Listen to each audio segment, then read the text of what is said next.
हरफ फ़ा का मखरज और तलफ़ुज़।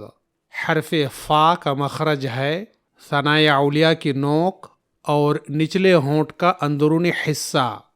ये सनाए औलिया हैं। सनाए औलिया का मतलब है ऊपर के दो दांत।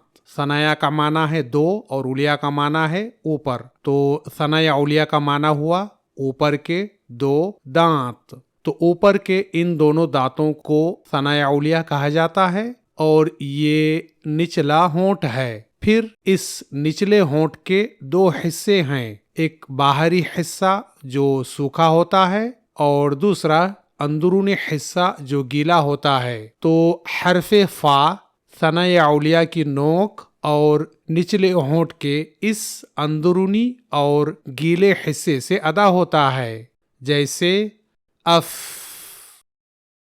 अफ।